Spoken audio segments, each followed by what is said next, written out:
All right, let's talk real quick about this total lunar eclipse in Virgo. The first total lunar eclipse that we have had since 2022.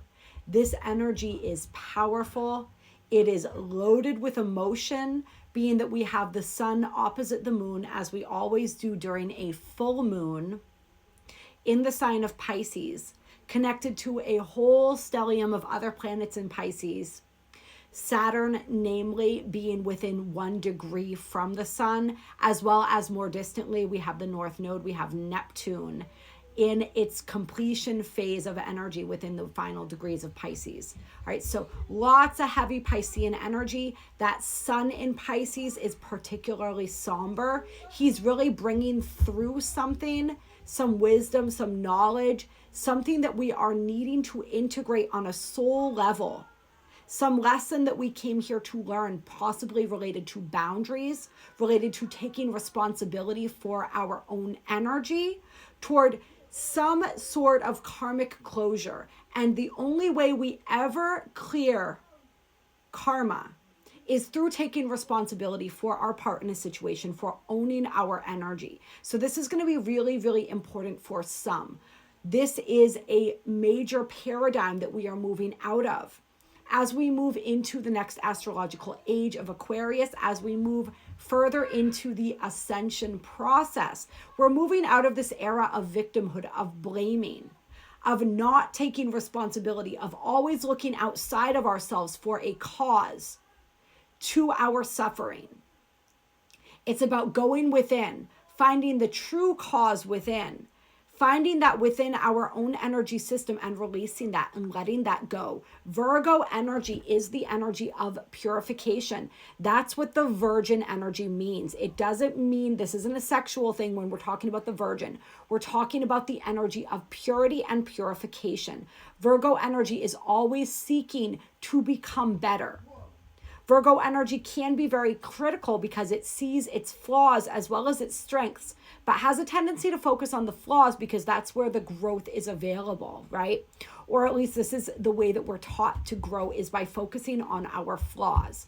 With the moon conjunct the south node here, with the moon conjunct the south node here within Virgo, there's a big energy of releasing, there's a big energy of letting go. So this may be releasing that perfectionism, releasing the self-criticism. This may be releasing some tendencies around self-care or caring for others. The Virgo Pisces axis is the axis of service. So we're going to be looking at how we are of service to the world, to the greater collective with that Piscean energy, as well as how we are of service in our own individual lives. But there's going to be a real highlight here on self-care, on ensuring that our own cup is full before we attempt to pour into others. There are energies and themes of sacrifice here. What is a worthy sacrifice? What are we being asked to sacrifice for the greater good, for the collective good, or for our own damn good? Because sometimes we have habits, we have things that we do, ways that we exist in the world that do not serve our highest good. And this energy, with all this Pisces energy here, it's really asking us to look at that. Pisces energy in its lower vibrations can be very escapist. It can lead toward addictions, toward looking outside of the self. Pisces energy, when it forgets itself, forgets that everything it needs is within. So this is a journey back to that home within ourselves. This is a recognition of where it is that we try to escape our reality, and a reminder that we get to create our own reality. The trick is to create a reality that we don't feel the need to escape from. But in order to do that, we have to address some things that are uncomfortable.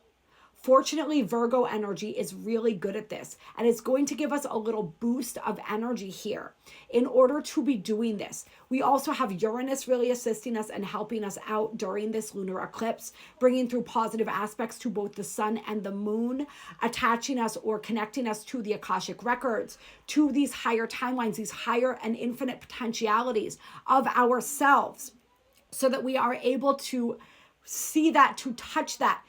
I'm feeling Uranus here connecting us to our future self, connecting us to our ourselves on one of our highest timelines, perhaps our very highest timeline, and bringing through the strength, the guidance, and the energetic upgrades from our own higher self.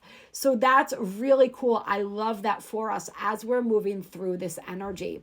During this lunar eclipse, we have Mercury stationing retrograde, technically the day after, but Mercury is slowing down, about to be retrograde during this eclipse. He is within 2 degrees of Venus, who is already within retrograde. And I've talked about this in a couple other videos, this energy of the heart mind coherence that we're developing during these retrogrades, when Venus will be moving with Mercury through the sky, through Aries and back into the final degrees of Pisces. And then, of course, back into Aries again. So this is really beautiful. They're not going to be exactly conjunct this whole time, but they're going to be close enough. So we're going to be feeling this. Venus has been programming Mercury before Mercury goes retrograde. And now Mercury is carrying that heart energy, that heart essence, and we're beginning to harmonize that mind-heart energy. However, this is Mercury in Aries, so there's going to be a lot going on. There's going to be possibly racing thoughts. We're going to have a lot shifting through us. I was shown, and this is in the longer video, which I encourage everyone to check out on Dark Side of the Moon Tarot and Astrology on YouTube, the full-length channel, because I have a minis channel and a full-length channel. So on the full-length channel, we talk about this energy of the reprogramming of the mind that's going on right now.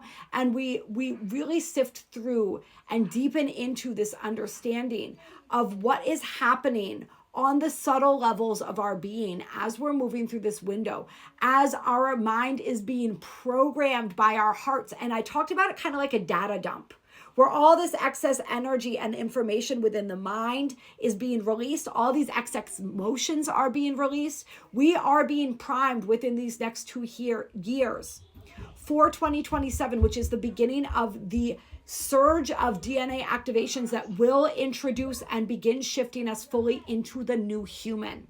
It's not all going to happen in 2027. We've been preparing for 2027 really since 2012.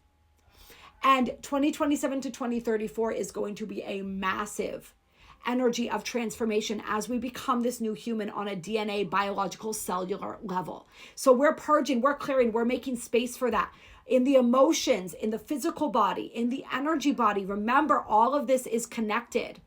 It all works in tandem. It all works together. So this is like a major reset. This is a major activation for us. We're going to be looking, because we're in retrograde season as well here with 2 personal planets in retrograde, we're going to be really seeing what jives with us, what resonates with us on a heart level, on a soul level, and what does not. Our passions, our desires are going to become very clear. Where it is that we want to go, those impulses, those creative impulses, those creational impulses, and where they are taking us. We can see major shifts when it comes to money, when it comes to love, when it comes to relationships, how we're spending not only our money, but how we're spending our time and our energy. And we're being asked to shore that up. We're being asked to look at where there are leaks in our energy body and patch those holes, all right? It's very much looking around us at our reality. And I'm being shown like that old TV show, The Weakest Link, right? Like, you are the weakest link. Goodbye. And where it is that we're noticing those weakest links, it's time for those to leave our reality, whether those are people, jobs, places, situations, belief systems, ways of being. It's all got to go if it is not in alignment with where it is that we are going. And like we said, this energy is connecting us to our future self. So our future self is showing us. All we have to do is get quiet, center within our heart, breathe, be still, pay attention to the signs, the synchronicities, the little flashes of inspiration, the little downloads of genius, and follow those where they are leading us. It's very much like the little breadcrumbs. Or like I'm seeing like the Wizard of Oz, like follow the yellow brick road. All right. It's all being laid out for you. All you have to do is pay attention. Feel what you need to feel, process what you need to process, release, release, release. Let it flow through you. Work with water, work with fire. They are the top purifying and cleansing agents and energies, and they are your friends during this eclipse. Don't try to control the energies. Just be within the flow of them. Pay attention to what they are bringing up within you. Note it, journal it, write it down. Continue to mull over it, to contemplate what's coming up throughout the rest of this month and throughout the rest of this eclipse season fallout, which is about 6 months from when we have the eclipse. I'm feeling 3 months very strongly, and then 6 months as we move toward the next set. All right, I love you infinitely. I hope that you enjoyed this video, and I hope that you have an incredible eclipse season.